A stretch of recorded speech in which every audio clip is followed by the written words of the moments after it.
மத்தவங்களுக்கு இல்ல, நம்மளுது நம்ம எல்லாருமே உணரணும். எல்லாமே நம்மளுதுதான். ஒயின் ஷாப் மூலியமா வாங்குறாங்க, பத்திரம் மூலியமா வாங்குறாங்க, வீட்டு வரி மூலியமா வாங்குறாங்க, ரிஜிஸ்டர் மூலியமா வாங்குறாங்க, எல்லாம் எந்தெந்த சௌகரியம் மூலியமா வசூல் பண்ணிடுறாங்க. இங்க இருக்கிற பசங்களுக்கெல்லாம் தெரியும் எங்களோட வீட்டோட நிலைமை. 18 வருஷம் ஆச்சு எங்க வீட்டுக்காரர் இறந்து. 4 வயசுல இறந்தாங்க. அது பணமே வர கிடையாது. ஒரு 4 வருஷம் எனக்கு உதவி பண்ண வந்துச்சு. உடனே ஒரு கட்சியில போனுட்டு நீ அதை எப்படி போகலான்ற அந்த பணத்தை வராம நிறுத்திட்டாங்க. நிறுத்திட்டு அந்த சைன் வாங்க நைட்டும் பகலும் அழுதுகிட்டு போனேன் ஒரு ஆபீஸுக்கு. மக்களுக்காக நானு எனக்காக மக்களுக்கு நான் ஒரு சைன் தான் போனேன். இதே பஞ்சாயத்து போட்டு போனேன். போனதுக்கு பாபு சொல்லிட்டாங்க அங்க போய் சைன் போடுறாங்க.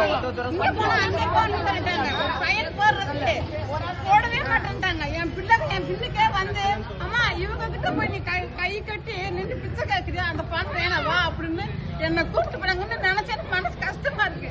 ஒரு 2 பிள்ளை இல்லைன்னு நீ எழுதி கொடு. 3 பசங்க எனக்கு 2 பிள்ளை இல்லைன்னு சிலிண்டர் இல்லைன்னு எழுதி கொடு, உனக்கு நான் பணம் வர வைக்கிறேன்னாங்க. எனக்கு என் பிள்ளைங்க போது, எனக்கு அந்த பணம் தேவையில்ல அப்படின்னு சொன்னா அவங்க மூச்சில் நான் முழிக்கல. இதே என் சின்ன குழந்தைய சாவடி அந்த ஏரியா போய் அடிச்சு ஆட்டோ தூக்கி போட்டு போயிட்டாங்க. இதே இங்க இருக்காங்க, அவங்க தான் ஆம்புலன்ஸ்ல போன் போட்டாங்க. அந்த கேஸ் போலீஸ் எழுதுறான், அந்த கேஸ் எடுக்காதுன்னு சொன்னாங்க. அதை எப்படி மறக்க முடியும்? இன்னைக்கு என் பிள்ளை நல்லா இருக்கணும்.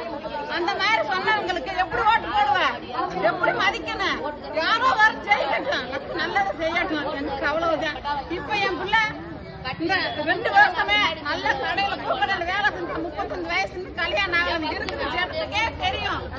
இன்னைக்கு அவன் சம்பாதிச்ச விட்டுட்டான்ட்டு நோக்கு வந்து இந்த கை இந்த கால் வரல. எல்லாத்துக்கும் தெரியும். என் பிள்ளைன்னே இந்த உலகத்துக்கு தெரியாது. அந்த பெரிய பிள்ளை 2 நாளா தெரியும். இந்த கேளுங்க எல்லாத்துக்குமே தெரியும். அவ்வளவு கண்ணால நாங்க இப்ப இருக்கோம். அந்த மாதிரி என் பிள்ளைய வச்சு நாங்க இப்ப நாங்க உழைச்சுட்டே இருக்கோம். இவங்க அந்த பணம் கொடுக்கறதுக்கு நாங்க காய கிடையாது. அந்த பணத்தை எதிர்பார்க்க எங்களுக்கு பணம் வேணாம். இப்பயும் ஓட்டுக்கு 500 கொடுப்பாங்க. என் பிள்ளை குணம் இவங்களுக்கு எல்லாம் தெரியும். ஏய் கொண்டு போய் கொடுத்துட்டு வா, பணத்தை வாங்கக்கூடாதும்பா. கரும்பு கொடுத்துட்டும் வாங்க மாட்டான். 2வது பையன் அவனோட குணம் இவங்க எல்லாத்துக்குமே திருண்டுகிட்டு தூரம் தெரியும். எதுவுமே நாங்க அணிவிக்க மாட்டோம். இந்த கொடுத்தாங்களே அதை கூட வாங்கிட்டு வந்து என்ன வீட்டில் வச்சிருக்க மாட்டேன்னாங்க. நாங்க வாங்கலையே, எங்க வீட்டை வந்து செக் பண்ணிட்டு நாங்க வாங்கலாம் வேண்டாம். ஆனா முன்னத்துல என் பிள்ளை நல்லா இருக்குன்னு ஒரு கை கால தான் நல்லா உட்காந்துருக்கான். நாங்க பாத்துக்குவோம். எங்களுக்கு அவங்க பணம் அனுப்பவும் வேணாம், செய்யவும் வேணாம். மறுபடியும் எழுதி பண்ண இந்த மாசம் 1000 ரூபா வருது இல்ல, அது வருது சொல்றேன். அது இந்த 3 மாசம் நிறுத்திட்டு அந்த 3 மாசம் பணத்தை போட்டிருக்கான். ஒன்னும் அவங்க பணத்தை போட கிடையாது. அவ்வளவுதாங்க சார் நான் சொல்லுவேன். அவ்வளவு மனசு வேதனையா இருக்கு. ஒரு பயன் போட மாட்டேங்குது. இங்க போனா அங்க போனா இங்கன்னு. அது மாதிரி இதே தளபதி வந்தா எங்க வீட்டு தம்பி வந்தா கொடுப்பாங்க. ஆனா மனுஷருக்கு இறக்கப்பட்டவங்க கொடுப்பாங்க.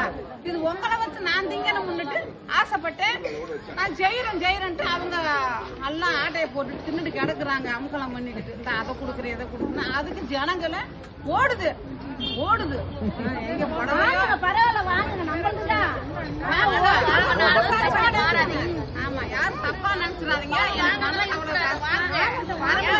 அம்மா நீ போய் எதுவும் பேசக்கூடாதுமா, பேசாம உட்காந்துட்டு வரணும் அப்படின்னு சொன்னாங்க.